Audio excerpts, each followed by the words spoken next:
이 새벽 말씀이 은혜와 축복이 되시길 기원합니다. 오늘 말씀은 여호와의 종 다윗의 시로 돼 있죠. 보통 다윗의 시로 이렇게 기록되는데 여호와의 종 다윗의 시라고 되어진 것은 특별히 종된 위치에서 쓰여진 시다라는 의미를 가질 수 있습니다. 인도자를 따라 부르는 노래고요. 1절부터 보면 악인의 죄가 그의 마음속으로 이르기를 그의 눈에는 하나님을 두려워하는 빛이 없다 하니 그랬습니다. 자, 악인의 죄가 그랬습니다. 이 죄라는 것이 하나의 세력으로 그리고 실제 않은 존재로 표현이 됐어요. 사람이 죄를 짓는 게 아니라 죄가 사람을 무너뜨린다는 거죠. 악인 안에 죄가 있어서 그의 마음속으로 그의 눈에는 하나님을 두려워하는 빛이 없다 이렇게 스스로 말을 한다는 겁니다. 자, 그러면서 스스로 자랑하기를 자기의 죄악은 드러나지 아니하고 잘 숨겨져 있기 때문에 드러나지 않는다는 거죠. 미워함을 받지도 아니하리라 함이로다 그랬습니다. 죄악이고 죄인데 이게 남들이 미워할 것이 아니다 라고 스스로 합리화한다는 거죠. 자, 이렇게 자신에 대한 죄의 문제가 악의 문제가 있는 것들을 갖다가 합리화하고 정당화하는데 3절을 보면 그의 입에서 나오는 말은 죄악과 속임이라 그랬습니다. 자, 이제 죄가 스스로를 정당화하니까 나오는 말도 전부 다 어떤 말이냐면 죄악과 속임수의 말들이 나온다는 거죠. 그는 지혜와 선행을 그쳤도다 그랬습니다. 그러니까 죄가 워낙 큰 영향력을 안에서 행사하다 보니까 원래 이 사람이 지혜도 있고 그리고 선행도 했던 사람인데 죄가 왕성해지니까 지혜는 사라지고 선행들도 점점 더 없어진다는 거예요. 자, 내 안에서 이 죄의 문제가 들어와서 자리를 잡기 시작하면 나타나는 현상이 판단력이 흐려지고 그리고 선한 일들을 하지 못하게 된다는 겁니다. 이것이 이제 영적인 일종의 싸움인데 자, 그는 그의 침상에서 죄악을 꾀하며 이 잠자리에서 고민하고 어떻게 하면 내 죄를 가릴까? 어떻게 하면 이걸 합리화할까? 이렇게 꾀한다는 거죠.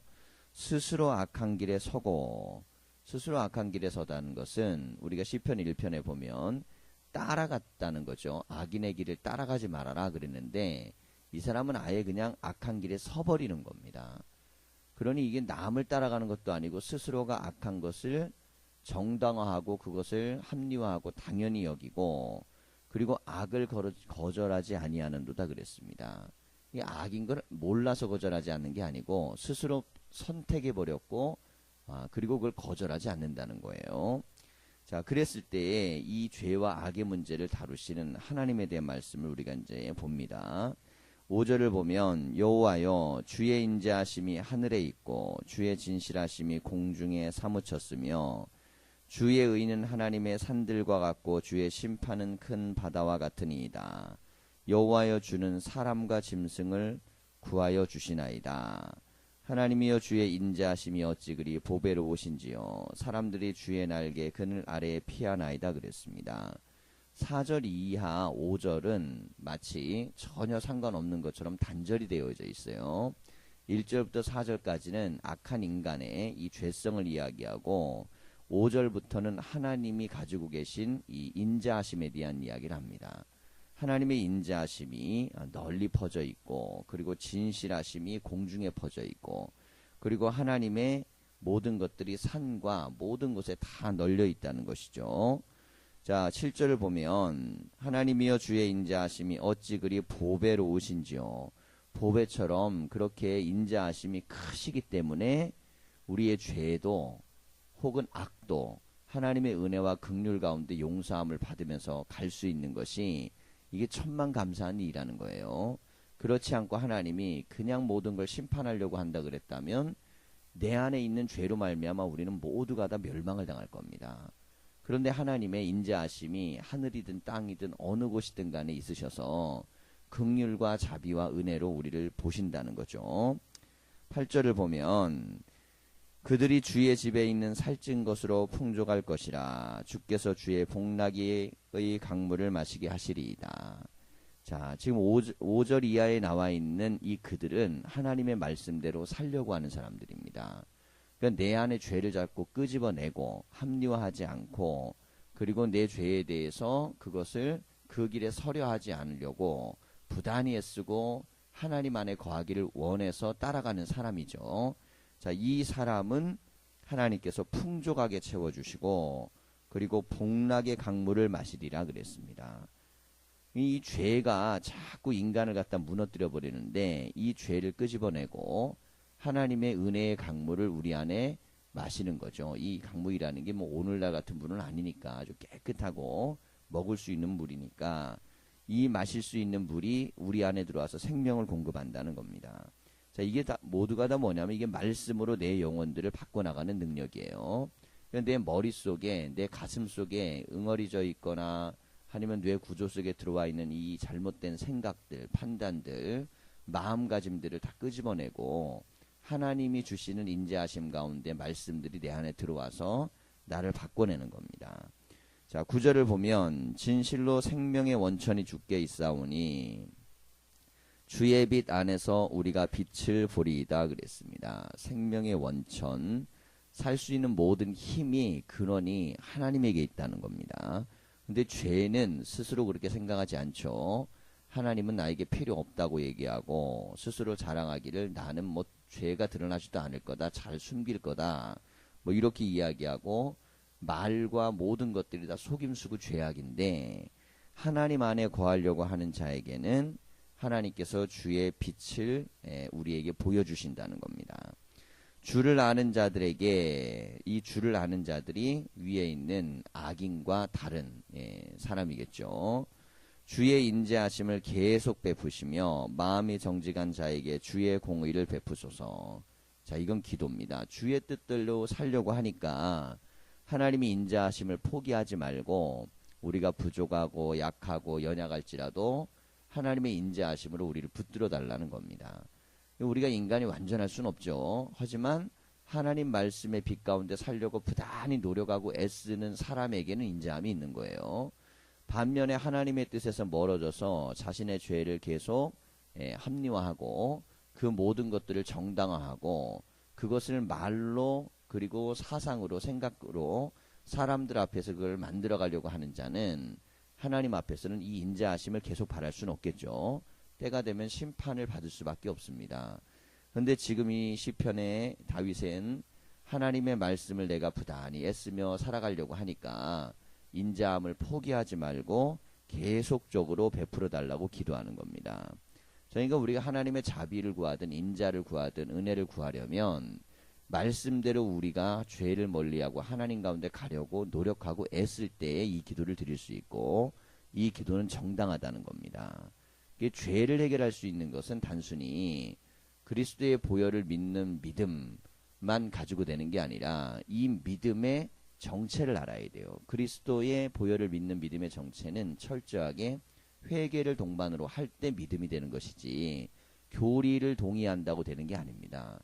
회개를 동반한다는 것은 지금 다윗처럼 이 빛을 보기를 원하고 말씀대로 살기를 원해서 부단히 내가 말씀대로 변화되기를 원한다는 거죠.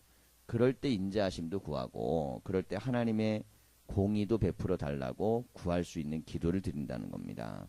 자, 11절을 보면 교만한 자의 발이 내게 이르지 못하게 하시며 악인들의 손이 나를 쫓아내지 못하게 하소서.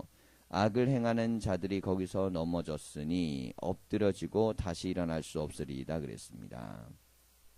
자, 시편이 우리가 이 맨 마지막에는 보통 찬양으로 끝나거든요. 자, 그런데 오늘 우리가 이 36편을 보면 이 말씀은 악한 자들에 대한 예언으로 끝납니다. 그래서 교만한 자들의 발이 내게 이르지 못하게 하시며, 자, 교만한 자들의 발이 나에게 이르면 그 교만으로 내가 그들에게 괴롭힘을 당하고 그리고 어려움을 당할 수도 있을 뿐더러 그들과 함께 내가 무너질 수도 있겠죠. 그러니까 교만한 자가 나에 가까이 없게 해주시고 악인들의 손이 나를 쫓아내지 못하게 하소서 그랬습니다. 내가 하나님의 인자하심과 빛과 공의 가운데 거해야 되는데 악한 자들에게 내가 쫓김을 당한다면 이게 조롱거리가 될 거 아닙니까? 그러니까 하나님께서 나를 거기서 건져달라는 거예요. 자, 그럼 예수님의 주기도문도 이런 구조를 가지고 있어요. 악에서 건져주시고 유혹에 빠지지 않게 해주시고, 예, 죄악의 길에서 이길 수 있는 힘을 달라는 기도들을 가지고 있습니다.